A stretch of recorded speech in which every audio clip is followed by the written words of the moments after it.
주님의 비전은 땅끝입니다. 그렇죠? 그 주님의 비전이 땅끝이었기 때문에 수많은 시대 속과 또 수많은 선교사들을 하나님은 시대마다 불러주시고 또 보내주셔서 우리나라 전역에 많은 선교사들이 들어오는 그 과정을 우리가 보고 있습니다.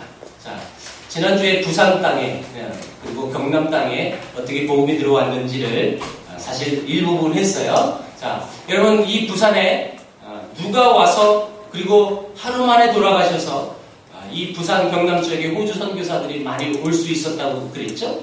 누굽니까 그 장군님이?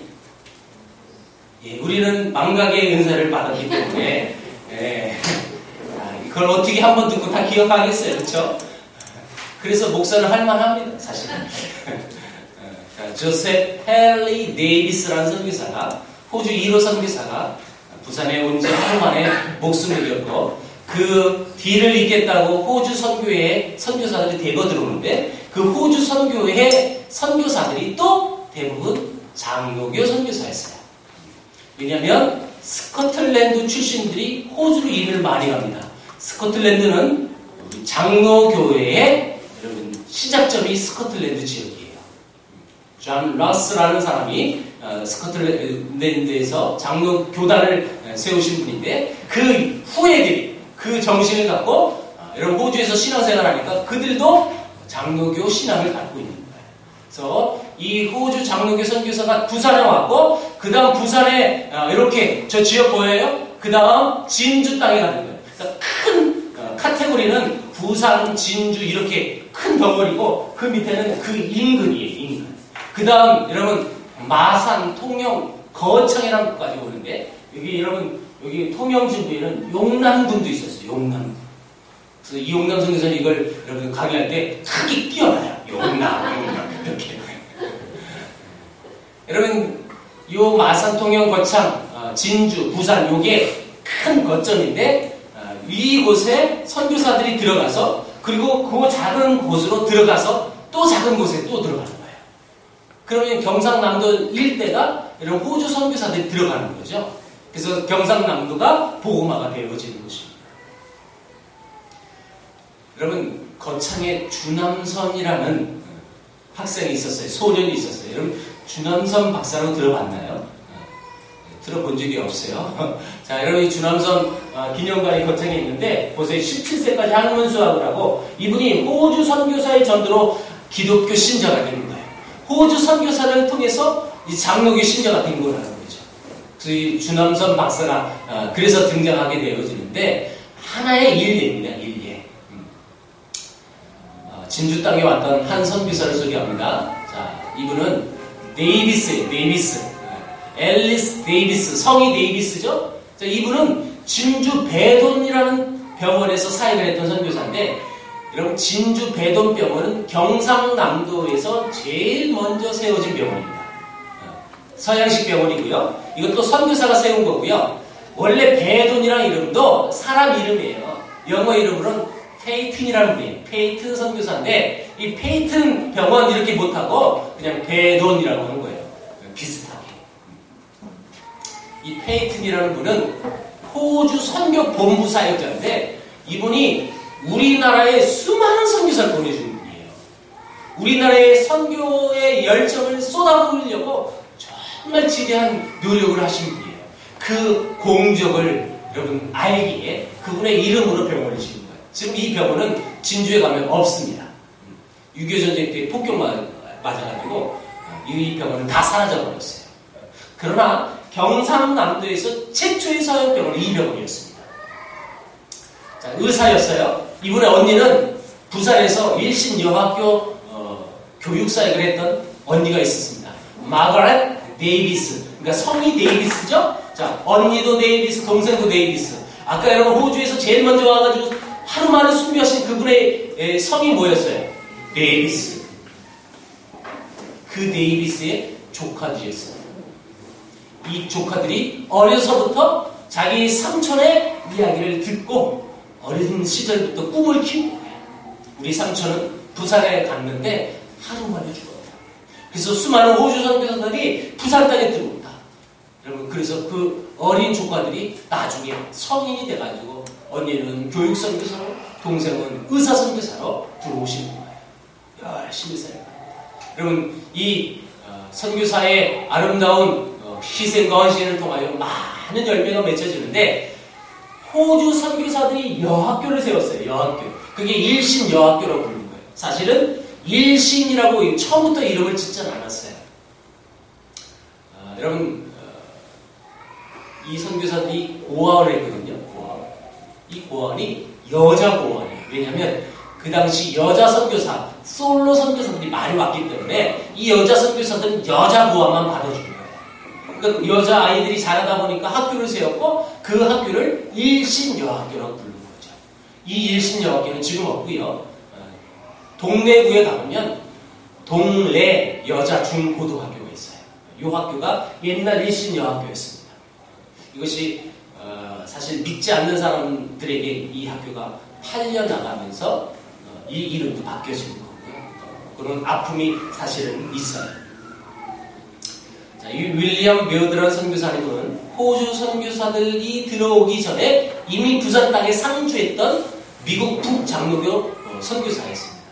윌리엄 베어드. 그래서 베어드, 이게 성이잖아요. 이게 배씨가 돼요. 베어드 배. 그리고 윌리엄, 이분의 배위량이라고 불렸어요. 이 배위량 선교사님은 지금 부산에 있는 초량교회를 세우신 선교사예요. 부산에 기초를 닦으신 선교사인데, 이 부산진 조그만 땅에 호주 선교사들이 막 들어오는 거죠. 이 선교사가 생각해봐요. 이 좁은 부산 안에 우리가 다 있을 필요가 있겠느냐. 그래서 이분은요, 부산을 넘어요. 눈을 돌리는 거예요. 어떻게 해요? 경상도 내륙에 전도 여행을 하는데 이분이 총 8번이나 여러분 순회하셨어요.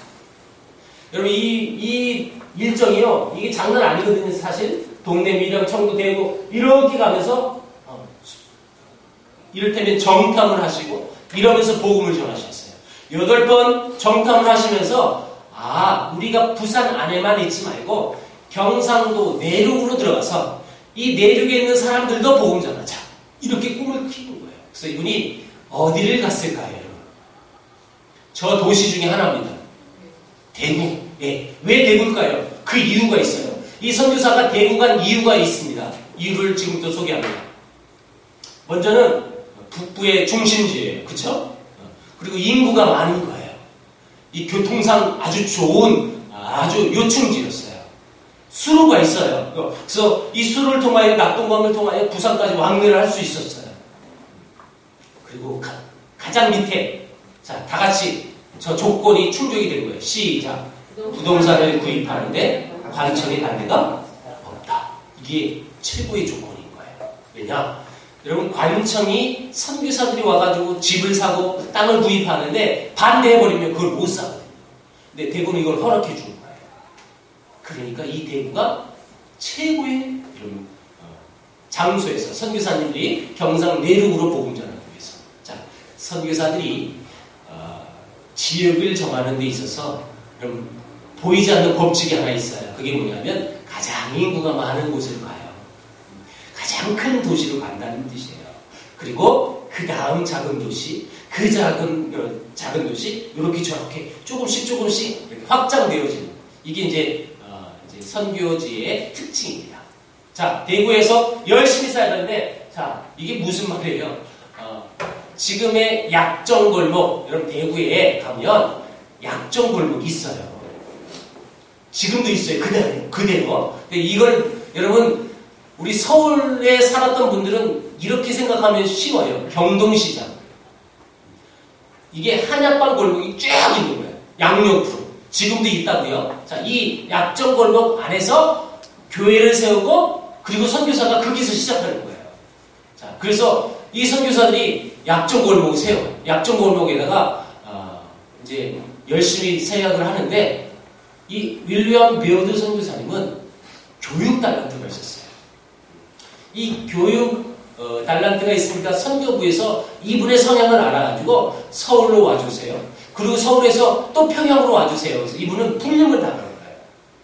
결국 이분은 개척하자마자 얼마 안 돼서 대구를 떠나요. 그래서 평양 가서 뭐 했느냐? 이분이 숭실대학교를 세우신 분이에요. 윌리엄 빌드. 이 평양에 가서 열심히 생활합니다. 네, 요 분의 이야기는 제가 마지막에 또 소개해 줄 거예요. 자, 그러면 이분이 평양에 가면 이 대구는 누가 책임을 져야 대구 그 사역을 계속 이을 수 있잖아요. 그래서 이분 부인 남동생을 불러요. 부인 남동생을 뭐라고 부르죠? 처남. 처남이 그 당시 우리나라 부산 땅에 와 있었어요. 그리고 부산에서 우리말 배우고 있었어요. 그래서 처남을 불렀는데 그 처남이 아담스라는 분입니다. 아담스. 이 아담스가 함께 동역했던 의료 선교사 존슨하고 합류가 되어버려서 대구를 여러분 가봐하는데 경상북도는 굉장히 넓은 땅이에요. 경상북도 끝에서 끝은요 거의 2시간이에요. 차로만 굉장히 넓은 도시인데 여러분 이 아담스하고 존슨 두 사람이 대구하고 경북 지역 이 넓은 지역을 다 커버를 할 수가 없는 거죠. 그래서 이분들은 모일 때마다 기도하는 거예요. 하나님 이 땅은요 정말 출소할 것이 많은데 일꾼이 없어요. 우리 둘밖에 없으니까 더 많은 선교사가 와야 합니다. 하나님 일꾼 보내달라고 이 두 분이 모일 때마다 기도하는 거예요. 그때 기도한 도중에 여러분 아담스가 존슨한테 물었어요. 존스, 네가 아는 사람 중에 우리 대구에 와서 함께 동역할 만한 그런 사람 없을까? 했을 때 존슨이 기도하다가 한 사람이 떠올랐어요. 그게 누구냐? 우리 엄마의 친구의 아들이 떠올랐대요. 엄마 친구 아들을 뭐라고 부르죠? 엄친아래요. 엄친아인데 한 번도 그 엄친아를 본 적이 없는데 어떻게 엄마 친구 아들이 떠올랐느냐? 이게 떠오른 거예요. 우리 엄마끼리 엄마 친구하고 얘기를 했는데 엄마 친구가 뭐라고 그랬느냐? 내 아들도 선교사 꿈이 있다. 요 얘기가 이 존슨이 떠올라가지고 우리 엄마 친구 아들이 선교사 꿈이 있었는데 만약 그 아들이 아직 선교사 안 가봤으면 우리가 있는 이 대구 왔으면 좋겠다. 그 생각이 떠올라서 엄마한테 편지 쓴 거예요. 엄마 친구 아들 좀 소개해달라. 연락해달라고. 근데 엄마 친구 아들은 누구냐면 브루언이라는 사람이에요. 이 브루언은요 정말 스페니스를 쓰는 땅에 선교사로 나가려고 했던 사람이에요. 근데 이분이 가려고 하는 나라마다 다 가로막혔어요. 다 끊겼어요. 다 막혔어요. 근데 이 브루언이 어느 날 자기 마을에 중국 사람이 살았대요. 중국 사람이. 그 중국 사람이 지나갈 때 책을 들고 가길래 중국 사람한테 Excuse me. 그래서 그 책을 잠깐 실내에서 봤어요.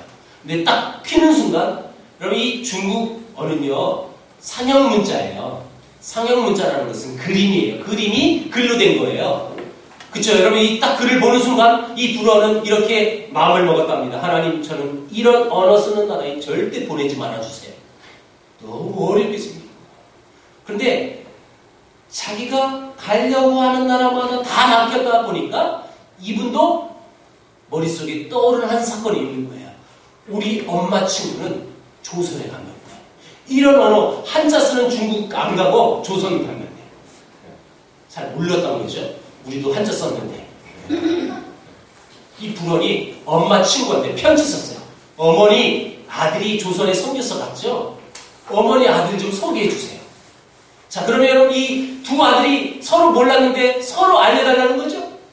더 기가 막힌 사건은 이 두 통의 편지가 저 엄마한테 같은 날 도착했어요. 여러분 이걸 우리가 하나님의 섭리라고 불러요. 그렇죠? 예, 믿지 않는 사람은 아다리가 딱딱만 이렇게 표현해요. 예, 우리는 하나님의 섭리인데 자 이게 기가 막힌 타이밍이에요. 하나님은 우리가 생각지도 못하는 방법으로 일을 하시는데요. 서로 모르고 있는 그 아들 둘이 서로 생각나게 하셨어요. 엄마한테 같은 날 편지니까 여러분 이 편지를 받은 엄마는 더 놀랬겠죠? 엄마가 두 통의 편지가 두 놈이 똑같이 서로 알려달라는 거예요. 그래서 엄마가 동시에 답장을 같이 했거든요. 여러분 동시에 그 답장을 또 받았죠? 불원이 그 답장을 받고 하나님이 나를 스페니시 쓰는 나라에 못 가게 막으신 이유가 조선에 가라고 하신 거구나.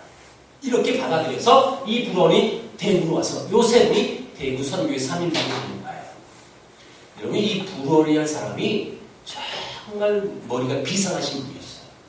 머리가 정말 좋았어요. 기억력이 뛰어났어요. 나는 이분을 보면 꼭 나를 보는 것 같아요. 너무 기억력이 좋았어요. 이 한 사건을 소개합니다. 불원이 이렇게 지나가는데 그 옆으로 자전거를 탄 우리 조선 한 남성이 지나가는 거예요. 근데 이 불원이 그 남자를 모르는 사람이거든요. 근데 그 남자한테 이 불원 선교사가 이렇게 얘기했대요. 안녕하세요, 김영태 씨. 이러면 모르는 사람인데 이름을 부르는 거예요. 그래서 옆에 있는 사람이 더 신기했겠죠. 어떻게 저 사람을 알지? 선교사님, 저분 모르는데 어떻게 이름을 아세요? 내가 14년 전에 저분을 놓고 기도했었어요. 저 영혼이 주의 품으로 돌아오길 원하여 간절히 기도했는데 그 이름이 생각나는 거예요. 그래서 안녕하세요, 김영태 씨. 이렇게 부르는 거예요. 이 불원이 보통 사람이 아니에요. 불원은 브레인이었습니다. 그럼 이 선교사들이 그래서 약정골목에서 사역하는데 이게 뭐냐면 대구 제중원이라는 한자예요. 그래서 잘 안 보이지만 그리고 어려운 한자는 또 우리 눈에 안 보이게 돼 있거든요, 여러분. 그렇죠? 대구 제중원이에요. 그런데 대구 제중원이 세워지기 전에 먼저 세워진 게 하나 있어요. 이게 약정골목이죠? 한약방이에요. 그래서 선교사들도 우리도 약방을 만들자. 그래서 정말 선교사가 약방을 만들어요. 그 약방을 소개합니다. 미국 약방이에요. 미국 약방. 참, 이 미국 약방이 대히트를 줬어요. 왜냐하면 여러분 이 한약 골목은 다 한약을 팔아요. 자, 한약과 양약을 여러분 차이점 아시죠? 양약의 효능은 곧바로 나타납니다. 먹은 지 얼마 되지 않아서 효능이 나타나죠? 그러니까 선교사들이 약을 조제해줘요, 며칠씩. 그래서 밥 먹고 하나씩 먹으라고 시켰거든요. 근데 하나 먹어봤더니 약발이 나타나요. 이야, 이 선교사들 나쁜 놈들이 이거 다 먹으면 금방 나을 텐데 이제 다 먹었어요. 뒷일은 상상이 바뀌었기. 이게 우리 민족이었다는 거예요. 여러분, 이만큼 미개했어요, 진짜로. 그리고 선교사들이 이 약을 주면서 참 지혜로운 게 하나 있어요. 제가 여러분들에게 얘기해 줄게요. 제가 다른 데서 시간이 많이 없길래 이런 얘기는 다 못하거든요, 사실은. 우리 교회는 정말 제가 자세히 해주는 거죠. 그럼 이 선교사들이 약을 줄 때, 만약 예를 들면 3일치를 주잖아요. 3일치를 줄 때, 그 사람 약 줄 때, 그 사람이 사는 주소를 받아놔요. 어디 산다고. 그리고 이 약이 떨어지는 날, 그 약을 가져서 조제해서 또 그 집에 찾아가요. 약 다 떨어졌죠? 약도 줄 거예요. 자, 여러분, 우리 조선 민족이 처음엔 서양인들 정말 배격합니다. 정말 멀리합니다. 그런데 이런 사랑을 맛볼 때 그 사랑이 와요. 그때 복음 전하면 쉽게 예수 믿는 거예요. 이렇게 선교사들이 지혜롭게 복음 전하더라고요. 예, 우리도 지금 우리가 이 세상에 살고 있을 때 지혜롭게 전도해야 됩니다. 예수 믿으세요. 예, 예수 믿어야죠. 옛날처럼 불신주야, 너 안 믿으면 지옥 가! 저주하면서 그런 식으로 전도하면 안 돼요. 예. 물론 진리는 얘기는 해줘야 되지만 정말 지혜롭게. 제가 몇 주 전에 이 예를 들었죠? 부산의 어떤 할아버지가 예수 천당 불신지옥 야 이놈의 새끼다 막 욕하면서 여러분 무슨 전도가 되겠어요? 지혜로워요. 여러분 선교사들이 이 성 안에서 사역하기 너무 어려웠어요. 왜냐면 성 안에 너무너무 힘든 것들이 많았어요. 그게 뭐냐면 3S예요. 3S. 자, 여러분 우리 학생들만 반응해 주세요. 우리 학생들 선교사들이 무슨 스모크에 힘들었을까? 생각해 보세요. 스모크가 개야? 스모크 연기야, 연기. 스모크. 자, 무슨 연기가 힘들었을까요? 담배 연기, 맞아요. 그래서 여러분 남자 선교사는 남자에게 복음 전하러 가려면 사랑방이라는 곳에 들어가야 돼요. 근데 여러분 옛날 사랑방이라는 곳은 남자들이 거기서 하루 종일 담배를 피던 방이에요. 어느 정도냐? 앞이 보이지 않을 정도예요. 그렇게 하루 종일 담배를 피던 이 사랑방에 그럼 어떻게 가서 복음 전해요? 그 담배 연기 때문에. 그러니까 어떤 선교사는 참 재밌게 전도했어요. 어떻게 했냐면 빨대를 두고 가요. 그래서 창문에다 꽂고 창문에다 숨을 쉬는 거예요. 숨을 쉬고 야서 믿으세요. 그리고 또 숨 쉬고 이런 분도 계셨어요. 그리고 생나무 때는 얼마나 여러분 우리나라 주 연료는 다 나무였어요 그때, 그죠? 그 이 연기가 얼마나 힘들었는지 이건 끼니마다 끼니마다. 여러분 스멜은 어떤 스멜일까요? 준몽 스멜은 어떤 스멜이 힘들었을까? 상상해요. 모르겠어. 오늘 세례받은 번영이가 대답해.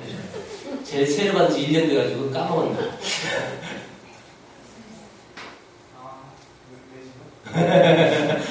매주요? 옆에 우리 김정희 선생님이 가르쳐줬어요. 매주라고. 예. 여러분, 옛날에 우리는 집집마다 매주를 만들었어요. 그렇죠? 제가 어릴 때마다 기억나요. 우리 어머니 계절마다, 매년마다 매주를 만들어서 이런 매주를 발효시켜서 그래서 뭐 간장도 만들고 하는 거잖아요. 집집마다 매주 안 걸어두는 집이 없었어요. 옛날엔 더 심각했죠?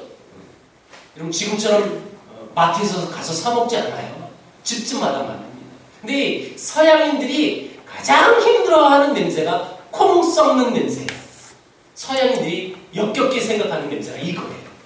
그래서 여러분 이게 실화인데요. 우리 한국분이 미국에 이민 가가지고 너무 먹고 싶었던 게 청국장이었대요. 그래서 청국장을 비밀리에 공수해가지고 이분이 집에서 문을 꼭 걸어두고 창문 다 잠그고 그리고 청국장을 끓였는데 여러분 옆집에서 신고가 났어요. 무슨 옆집에서 무슨 냄새가 나긴 나는데 무슨 냄새인지 모르는 거예요. 난생 처음 맡아본 냄새인데 이건 거의 화학적 같은 냄새인 거예요. 그래서 911에 여러분 신고했어요 진짜. 그래서 911 차가 떴어요. 이게 실화예요 실화. 이만큼 서양인들은 콩 썩는 냄새를 가장 힘들어해요. 그래서 스멜이 굉장히 그리고 여러분 우리는 우리의 대변들 소변들 다 모아놨어요. 그래서 그거 거름해요 거름. 모아둬서 거름 푸고 저는 어렸을 때 다 기억나요. 길거리 가면 그 밭에다가 그 오물 딱 이렇게 버가지고 거름 준다고. 얼마나 냄새가. 그걸 모르고 또 그 밭에서 뛰어놀고 그랬었죠. 뒷일은 상상이 막힐게요. 여러분 사운드는 어떤 사운드가 힘들었을까요? 사운드. 어떤 사운드? 민규. 어떤 소리가 힘들었을까? 생각해봐. 서양인들이 옛날 100여 년 전에 우리나라 와가지고 어떤 소리가 힘들었을까? 상상하는 거예요. 과연 어떤 소리가 그분들은 이 땅에서 힘들게 살 수밖에 없었을까? 그 소리는 여러분 다듬이 소리. 다듬이. 이거 밤새 소리 납니다. 거의. 우리 조선 여자들은요 따뜻한 천을 만들기 위해서 다듬이 하는 거예요. 엄마들이 해 떨어지면 밥 먹고 나서 밤에는 이거 하는 거예요. 그리고 그거 호롱불 밑에서 바느질로 삭바느질을 해가지고 아빠 옷 탁 이렇게 해놓고 머리밭에 놓고 그때 엄마는 그때 자는 거예요.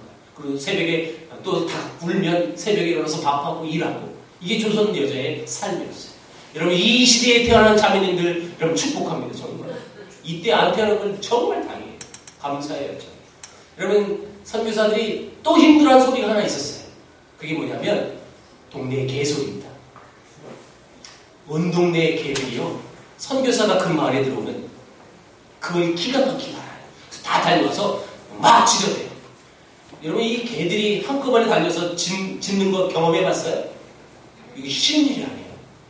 예, 불갑을 제가 옛날에 있었던 이야기를 해줄게요. 제가 프라하에 갔을 때 체코에서 이 체코 개새끼가 나를 쫓아왔어요. 얘는 동양인을 처음 만나봐요. 근데 얘는 내가 좋아서 꼬리 흔들리고 쫓아오는 게 아니라 이빨을 드러냈어요. 하면서 무섭게 정말 무섭게 생겼어요. 이빨을 이렇게 보이면서. 근데 옆에 체코 사람들 다 지나가도 아무렇지 않은데 나만 갖고 그러니까 얼마나 자존심 상한지. 이 개가 왜 나만 갖고 그랬지? 그래서 옆에 있는 나무들 정말 집었어요. 내가 가라고 막 해도 안 가고 하니까 승질이 나잖아요. 옆에 있는 나무대기를 딱 집었는데 저기서 개 주인이 날 보는 거예요. 눈이 이만해지는 거예요. 어떻게 개를 때리라고 생각하냐고. 이게 동양인과 서양인의 마인드예요. 제가 만약 그 개를 때렸으면 나는 고소를 당했을 거예요. 그 눈 보고요. 내렸어요 진짜. 제가 그 사건을 겪고 나서 야, 선교사들이 이 땅에 와서 온 동네 개들이 와가지고 지저대면 정말 힘들었겠다. 그런 생각을 해본 적이 있어요. 가장 힘들었던 이런 소리가 하나 있긴 있었어요. 그게 뭐냐면 무당 굿소리, 무당 굿소리예요. 이건 영적으로도 맞지 않는 소리예요. 영적으로 안 맞으니까 이 푸닥거리 소리가 얼마나 힘들어요. 네, 저 옛날에 생각이 나요. 우리 젊은이들이 이런 걸 잘 모를 텐데 목사님 어릴 때만 해도 동네에 굿 하는 소리가 많았어요. 이게 보통 소리 아닙니다. 짜자자자자 하면서 얼마나 뛰어나는지 이 소리요 정말 듣기 싫어요. 내가 기독교인이 아닐지라도 이 굿소리는 별로 좋지 않을 만큼 정말 기분 나쁜 소리예요. 근데 이러면 이건 영적으로도 안 맞으니까 얼마나 힘들겠어요. 그래서 선교사들이 이 밖으로 나간 거예요. 사실 그러니까 여기가 성 아니에요. 지금 우리 사진 찍는 개념이 성 아니고 여기가 성 밖이에요. 이 성 밖은 버려진 땅입니다. 버려진 땅. 왜냐하면 대구 사람들이 아이들이 죽으면 시신을 묻고 가는 땅이에요.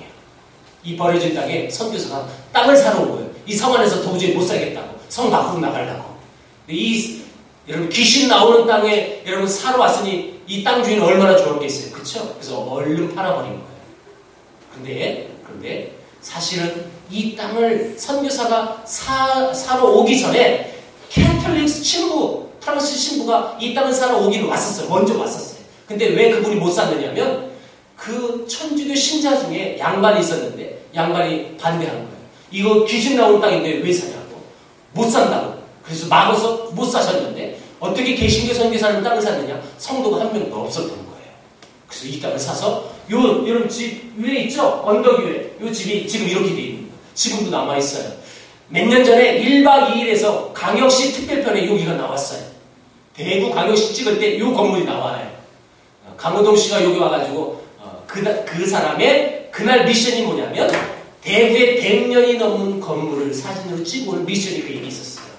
여러분 100년이 넘은 건물은 요것밖에 없어요. 선교사 사택밖에. 그래서 이걸 찍고 그 1박 2일 자막에 선교사 사택이라고 자막이 나와요. 지금 여러분 여긴 지금 박물관으로 다 되어 있습니다. 기념관으로 되어 있고요. 예, 여러분 우리도 여기를 가보겠죠? 꼭 가볼 거예요. 자, 여러분 이 선교사들이 그렇게 집을 지으며 살겠던 그 땅에 요 아담스, 아까 베어드가 떠나면서 천함을 불렀는데 이 천함이 최초의 대구의 학교 사역을 하는 거예요. 그게 대구의 최초 학교는 개성이라는 학교가 되어지고 자, 여러분 이분을 소개합니다. 이분은 누구냐면 아까 세 번째 봤던 불우원 선교사 있었죠? 그분의 부인입니다. 부인. 이 부인이 여학교를 세운 거예요. 이 여학교는 신명여고입니다.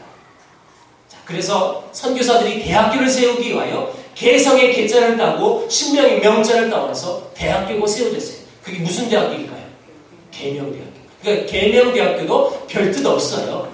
두 글자를 따온 거예요. 개성, 신명.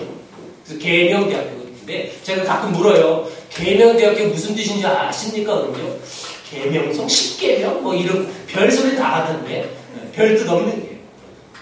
이 계명대학교가 여러분 아담스 선교사 아들이 뒤를 이어서 사역했거든요. 그 아담스의 아들이 계명대학교를 세우신 분이에요. 지금도 가면 이 선교사가 옛날 세웠던 학교의 풍이라 여러분 담쟁이가 다 이렇게 심겨져 있어서 정말 요 가을 뭐 여름에 가도 그렇고요. 가을에 가면 정말 멋있어요. 이 캠퍼스가 되게 멋있어요. 자, 여러분 이게 선교사 사택이고요. 이게 대구의 유명한 사과나무인데 제가 어릴 때만 해도 사회시험에서 대구 지역의 특산물 하면 사과 찍어야 무조건 맞았습니다. 옛날에 다 대구 하면 이꼴 사과 이렇게 생각한 그런 시대가 있었어요. 지금은 많이 달라졌어요. 근데 왜 대구의 사과가 유명했느냐면 이 존슨 의료 선교사가 안식년 마치고 우리나라 입국할 때 미국에서 사과나무를 70여 그루를 이런 배에 싣고 와가지고 이 조선 땅 대구에서 자기 집 주위에다가 사과를 심은 거예요. 이 사과 여러분 시절이 지나면 열매가 맺겠죠? 그 사가 대구 사람에게 나눠줘요. 대구 사람이 그거 먹고 씨를 또 심어요. 그 대구의 사과가 그렇게 전례가 되는 거예요. 대구 하면 여러분 대구 여자를 대구 사과 미인이라는 이런 애칭을 붙여요. 왜냐하면 대구 여자가 사과 먹고 이쁘다 그런 뜻이에요. 그러니까 여러분 제가 이 말을 대구 지역에 가서 대구 교회 자매님한테 이 얘기하면 대구 사람들 어떨까요? 정말 좋아해요. 지들이 진짜 이쁜 줄 알고 정말 좋아하더라고요. 진짜. 네. 우리 교회 대구 사람 없죠? 네. 없는 게 다행이에요. 있는데 아니어봐요. 자, 여러분 이 선교사 사택 바로 앞에 가보면 옆에 가보면 요 기념비가 하나 있어요. 우리 학생들은 잘 모를 텐데 어른들은 아실 거예요. 동무생각이라는 가곡이 있어요. 여러분 아시죠? 봄에 고향아기 울려 퍼지는 청라 언덕 위에 백합 필 적에 요 가곡이 요 배경입니다. 요 배경. 자, 여러분 요 청라 언덕이라는 이 언덕이 요 선교사 사택이에요. 청라라는 뜻은요 푸른 청, 이런 담쟁이에요. 요 선교사 미국 양식으로 건물을 지었기 때문에 그 밑에다 다 담쟁이 심었어요. 그래서 담벼락에 담쟁이가 다 올라와요.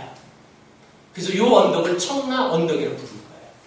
여러분 이 곡을 만드신 분이 작사가 이은상 선생님인데 사실은 작곡자 박태준 선생님의 실제 이야기입니다.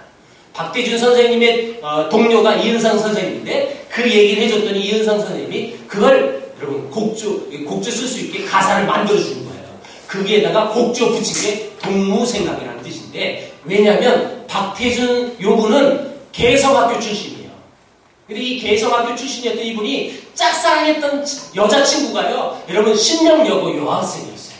근데 이 여학생이 요 담쟁이 청라 언덕에서 맨날 친구들하고 담소하고 여기서 얘기하고 여기서 교제하고 막 그랬단 말이에요. 그 생각을 떠올리면서 옛날 생각하는데 그러면 그 여자친구는 누구냐? 그 여자가 백합이에요. 백합을 지금 의인화시킨 거예요. 그래서 여러분들 지금까지 속아 넘어갔어요. 동무 생각하면 우린 동성을 생각했지 이성을 생각해 본 적은 없었거든요. 근데 요 원뜻은 이성 여자친구를 떠올리면서 동무 생각을 여러분 이 곡을 만든 거예요. 그래서 몇 년 전에 요 청라언덕 요 선교사 사택 옆에다가 요 기념비를 만들어놨어요. 여러분 이게 요 장소가 어디냐면 대구 제주원이 병원이 됐거든요. 지금 대구 가면 동산의료원이라는 병원이 있어요. 계명대학교 부설병원입니다. 이 병원이 옛날 대구 제주원의 여러분 후예가 이렇게 되는 것이죠. 사택 앞에 가보면 이렇게 묘지가 있어요. 이 선교사님 묘지들이 이렇게 있는데 제가 이거 다 설명 못해요. 오늘은 여기까지 할 텐데 여러분 이 대구를 개척했던 선교사 베어드라고 기억하죠? 베어드는 부산에 있었을 때 딸을 잃었어요. 딸을. 그래서 이분이 평양 가서 사역했을 때 그 딸의 묘지를 이장해서 평양으로 가지고 가요. 그리고 아들도 죽어요. 나중에. 그래서 평양에 아들, 딸을 묻은 거예요. 자, 근데 이 베어드 선교사님 부인이 암에 걸리셨습니다. 암에. 1900 초반입니다. 이때 미국 유명한 병원이었던 존스 홉킨스라는 병원에서 이분이 암 치료를 받는데 완치가 됐어요. 여러분 100여 년 전에 미국 병원에서는 암이 완치가 됐어요. 근데 이 선교사님이 또 열심히 사역하다가 몇 년 뒤에 재발이 되신 거예요. 이 재발돼서 또 존스 홉킨스 병원에 입원했는데 이 두 번째 암은 여러분 치료 불가 판정을 받아요. 그래서 이분은 사형 선고를 받은 거예요. 이 부인이 누구냐면 애니 베어드예요. 애니 베어드. 아까 남동생 대구를 개척했던 애니 아담스 이렇게 되는 거고요. 애니 베어드라는 이 부인이 여러분 문학소녀였습니다. 문학소녀. 아주 감수성이 예민했던 분이에요. 그래서 이분이 베어드 선교사와 만나 결혼해가지고 우리나라 선교사 왔는데 이 문학소녀가 그러니까 우리나라 찬송가의 찬송 작사를 많이 하셨어요. 그 대표적인 곡이 뭐냐면 멀리 멀리 갔더니 이 곡을 이 베어드 부인이 만든 거예요. 여러분 찬송가를 보세요. 보면 그 옆에 왼편이 작사가예요. 애니 베어드라고 적혀 있을 거예요. 이 애니 베어드가 이제 치료 불가 판정을 받고 고민합니다. 내가 여기서 죽으면 내 남편은 평양에서 사역하다가 내 장래 때문에 그 사역을 하지 못하고 나 때문에 태평양을 건너가야 된다. 고민해요. 내가 어떻게 할 것일까? 이 고민한 이 애니 베어드는 내가 평양 가서 죽자. 그래서 이런 마엘이 암 환자의 몸으로 태평양에 몸을 실어서 평양에 와서 몇 개월 뒤에 애니 베어드는 평양에서 장구쳤어요. 그리고 애니 베어드가 여러분 평양 숭실대에 묻힙니다. 그리고 나중에 남편 베어드도 그 땅에 묻힙니다. 이 말은 평양에도 선교사가 묻혔다는 뜻이에요. 여러분 수년 전에 이 베어드 선교사님 아들이 미국에서 생존하고 있었어요. 이 아들에게 우리나라 분이 가서 이런 얘기를 해줬어요. 지금 대한민국은 미국 다음으로 두 번째 선교사를 많이 보내는 나라가 되었습니다. 근데 이 베어드 2세가 여러분 이제 나이가 많아서 이제 곧 이제 하늘나라 갈 그날을 준비하고 있었던 분이에요. 병상에 누워서 누운 채로 두 손을 높이 들었답니다. 그리고 우리말로 찬양을 이렇게 합니다. 만복의 근원 하나님, 이 찬양을 했답니다. 그리고 이분이 그 한국 선교사한테 이런 부탁을 합니다. 내가 죽거든 우리 부모님이 묻혀있는 평양에 나도 묻어주세요. 여러분 이 선교사 2세를 북한에서 받아줄 거야 안 받아줄 거야? 안 받아주죠. 못 묻혀요. 여러분 이 절실한 이야기가 이 부산, 대구, 평양으로 쭉 이어지는 거예요. 여러분 이 애니 베어드의 이 결단을 한번 보십시오. 내가 선교 사역을 내 남편의 사역을 위해서 내가 미국에서 죽지 않고 난 조선에 죽겠다. 이 결단은 여러분 아무나 하지 못해 사실. 우리 한국 마인드는요. 난 죽어도 한국에서 죽어야지. 이런 마인드를 갖고 있는데 선교사들은 그렇지 않더라. 내가 평생 복음을 뿌렸던 이 조선 땅이 내 조국이라는 이 개념을 가지고 그게 묻히길 원하는 참 많은 선교사들이 계셨어요. 여러분 그 아름다운 희생과 헌신이 있었기에 저와 여러분들이 있는 줄 믿습니다. 한국교회가 그래서 이렇게 아름답게 부흥된 줄 믿습니다. 그 아름다운 그 복음의 빛을 우리도 이제 갚아나가는 저와 여러분들에게 축복합니다. 기도하겠습니다. 하나님 아버지 감사합니다. 죽으면서까지 이 땅에 묻히기를 원하는 참 귀한 선교사의